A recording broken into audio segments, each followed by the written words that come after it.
नहमदु व नसल्ली अला रसूलिहिल करीम। औज़ु बिल्लाहि मिनश्शैतानिर रजीम। बिस्मिल्लाहिर्रहमानिर्रहीम। इन्नल्लाहा ला युग़य्यिरु मा बिक़ौमिन हत्ता युग़य्यिरु मा बिअन्फुसिहिम। सदक़ल्लाहुल अज़ीम। जनाब लियाकत बलोच साहब, नायब अमीर जमात इस्लामी पाकिस्तान व सदर तकरीब, जनाब अमीर अज़ीम साहब, सेक्रेटरी जनरल जमात इस्लामी पाकिस्तान, ज़ुलमाए जमात, कायदीन जमात और इस इज्तिमाए आम में मौजूद एक आली नस्बुल-ऐन से आरास्ता बुज़ुर्गों और जवानों, बहनों, बेटियों और माओ, अस्सलामु अलैकुम वरहमतुल्लाहि वबरकातुहू। मैं एक फ़र्द की हैसियत से आपके सामने पेश नहीं हूँ, बल्कि मैं एक ऐसी कौम की नुमाइंदगी करने के लिए आपके सामने हूँ जो गुज़श्ता 70 सालों से अपनी आज़ादी का मुक़दमा जीतने में मसरूफ़ है, जिसने 6 लाख से ज़ायद लोग शहीद करवा दिए हैं, लेकिन दुनिया ने उस कश्मीरी कौम के साथ किया गया वादा अभी तक पूरा नहीं किया है। ये 85,000 मरबा मील का एरिया जो रियासत कश्मीर के नाम से जाना जाता है, इसके 2 मुख्तसर से हिस्से आज़ाद कश्मीर और गिलगित बल्तिस्तान, ये हिंदुस्तान के कब्ज़े से हमारे आबा अजदाद ने आज़ाद करवा लिए। आज़ाद कश्मीर और गिलगित बल्तिस्तान 2 छोटे हिस्से इस रियासत की इकाई के तौर पर मौजूद हैं, लेकिन उनकी आज़ादी अभी तक नामुकम्मल है जब तक कि उनकी रियासत का 2/3 हिस्सा, जिसमें तकरीबन 1,40,00,000 लोग बसते हैं और जिनमें से अक्सरियती आबादी मुसलमानों की है, जब तक वो आज़ाद नहीं हो जाता, उस खित्ता मकबूजा कश्मीर की आज़ादी का ख्वाब जब तक पूरा नहीं हो जाता, तब तक गिलगित बल्तिस्तान और आज़ाद कश्मीर में किसी तौर पर भी अमन और सुकून को गारंटी नहीं किया जा सकता। जनाब लियाकत बलोच साहब, कायदीन कराम, हाज़रीन और सामीन, मैं अल्लाह रब्बुल आलमीन का शुक्र अदा करता हूँ कि जमात इस्लामी आज़ाद जम्मू कश्मीर हो, जमात इस्लामी पाकिस्तान हो, ये इस्लामी तहरीक इस खित्ते में वाहिद वो नज़रियाती तहरीक है, वाहिद वो उम्मीद की किरण है जो कश्मीरियों को सुबह आज़ादी की खबर देती है। और उस खातर जिस कदर तावन दरकार है, उसके लिए इस इस्लामी तहरीक ने एक तारीख़ी किरदार आज तक अदा किया है। हम जानते हैं कि मकबूजा कश्मीर जो हमारी रियासत का 2/3 हिस्सा है, वो 1947 का वो नामुकम्मल एजेंडा है 2 कौमी नज़रिया की तकसीम पर बनने वाले ममालिक का, कि जिसमें रियासत जम्मू कश्मीर जो कि वाज़े तौर पर मुस्लिम अक्सरियती रियासत थी, इसको पाकिस्तान का हिस्सा बनाने के बजाय उस वक्त के महाराजा के साथ दिल्ली सरकार ने दबाव की बुनियाद पर एक मुतनाज़ा एकॉर्ड किया, जिसको एक डूबियस जो है इंस्ट्रूमेंट ऑफ एक्सेशन कहते हैं, कि जनाब आप हमारे साथ इल्हाक कर लो, तभी जाकर आप मुजाहिदीन के बढ़ते कदम जो श्रीनगर तक आ चुके हैं उन्हें आप रोक सकते हो। और वो मुतनाज़ा एकॉर्ड महाराजा का हिंदुस्तान के साथ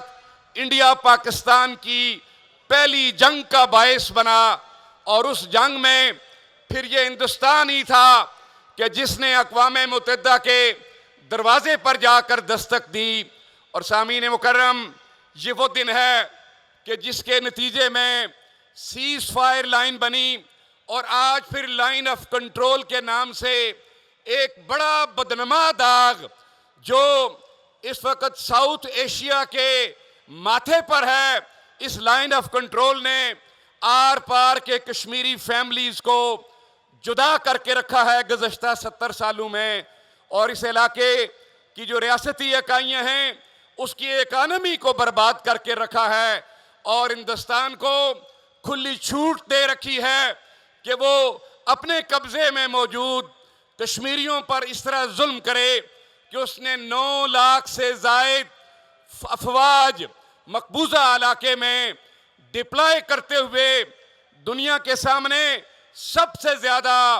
फौजी इर्तकाज के खित्ते की मिसाल कायम कर दी। उनको हासिल इख्तियारात जिसकी बुनियाद पर नौजवानों का कत्लेआम, टॉर्चर सेल्स का कयाम और खवातीन की बेहुरमती और इसी तरह इज्तिमाई कबूर जो पूरी वैली में इस बड़ी तादाद में बिखरी हैं कि वो कश्मीर का हालात अपनी जिस वजाहत के साथ इज्तिमाई कबूर हमारे शोधा की बयान कर रही हैं, कोई मुकर्रर अपनी तकरीर में मुकदमा कश्मीर को उस तरह बयान नहीं कर सकता। मेरे काबिल एहतराम भाइयों, जी वकार बहनों और बेटियों, आज का कश्मीर वो इंतहा दर्जे की मुसीबत की कैफियत में मुब्तला है। चूंकि ये हिंदुस्तान जिसने अक़वाम मुत्तहिदा की करारदादों की रोशनी में अमन को गारंटी किया था, कश्मीरियों का उसका बुनियादी हक के खुद इरादियत देने का बैनुल अक़वामी वादा किया था, वो वादा पूरा करने के बजाय हर गुजरते माह साल के साथ हिंदुस्तान अपना कब्जा मजबूत तर किए जा रहा है। हत्ता के 5 अगस्त 2019 को मोदी की फिस्तायत भरी हुकूमत ने कश्मीर का नाम खत्म कर दिया, कश्मीरियों से उनका झंडा छीन लिया, कश्मीरियों से उनकी शनाख्त छीन ली और पूरे कश्मीर को उसने इंडियन यूनियन टेरिटरी में मुब्तला उसमें मुंतकिल करके छोड़ दिया। अब अपने तौर पर तो मोदी ये तय कर बैठा है कि उसने कश्मीर को हड़प कर लिया है। वो तो कोशिश कर रहा था कि आज़ाद कश्मीर और गिलगित बल्तिस्तान पर भी फौजी हमला करके इसको मुकम्मल इस कज़िये को ख़त्म कर दे, लेकिन हम अल्लाह का शुक्र अदा करते हैं कि पहलगाम के फॉल्स फ्लैग ऑपरेशन के बाद जिस तरह इंडिया और पाकिस्तान की एक मुख्तसर जंग हुई, इस जंग में अल्लाह रब्बुल आलमीन ने अपनी रबूबियत का ऐलान किया हमारे हर चार तरफ देखने वालों के सामने। व मकरू व मकर अल्लाह वल्लाहु खैरुल माकिरीन की सदा आई। फिर हमने एक नया पाकिस्तान देखा, एक ऐसा पाकिस्तान कि जो टेक्नोलॉजिकल वारफेयर में इंडिया से बरतर साबित हो गया, जिसने हिंदुस्तानी अफवाज की जो डिप्लॉयमेंट्स मकबूजा कश्मीर में थी, उसके फौज के उसके ब्रिगेड हेडक्वार्टर्स थे, जिस तरह उसको नाबूद किया, उसकी फजाइया को और उसकी जदीद टेक्नोलॉजी को जिस तरह पाकिस्तान ने नाबूद किया, इस तरह इस नए पाकिस्तान ने कश्मीरियों के दिल में उम्मीद के चिराग रोशन किए हैं। अब हमारा कश्मीरी, चाहे वो जम्मू में है, चाहे वो श्रीनगर में है, चाहे वो करगिल और लद्दाख में है, वो इस बात पर यकीन रखता है कि मजबूत पाकिस्तान उनकी आज़ादी की दलील है। ये सिनेरियो रब्बुल आलमीन ने मकबूजा कश्मीर में पैदा कर दिया। लेकिन मेरे भाइयों, जीवकार बहनों, आज़ाद कश्मीर और गिलगित बल्तिस्तान का ये इलाका कि जहां श्रीनगर का रोल मुंतकिल हुआ, किसी वजह से कुछ खुफिया हाथों ने, कुछ खुफिया साजिशों ने इस रीजन को, जिसको आज़ादी कश्मीर का बेस कैंप कहते हैं, इसको डिस्टर्ब करने की ठानी है। इसमें नजरियाती और सियासी खलफशार पैदा करने की तरफ लोग जा रहे हैं। जनाब लियाकत बलोच साहब, मैं आपकी खिदमत में गुजारिश किए देता हूं कि 1947 के बाद जब प्रो पाकिस्तानी एलिमेंट ने आज़ाद कश्मीर की हुकूमत पर, आज़ाद कश्मीर की मसरत पर ये लोग फायज हुए, इन्होंने उस वक्त से लेकर आज तक उस बुनियादी करारदाद की लाज नहीं रखी जो कश्मीरियों की एक मुंतखब असम्बली ने 19 जुलाई 1947 को कश्मीर का कुल्ली तौर पर पाकिस्तान से इल्हाक करने की करारदाद पास की थी। जब ये लोग बरसर इक़्तिदार आए बेस कैंप में, इन्होंने मौरूसी सियासत को फरोग दिया, करप्शन को आम किया, किकबैक्स लिए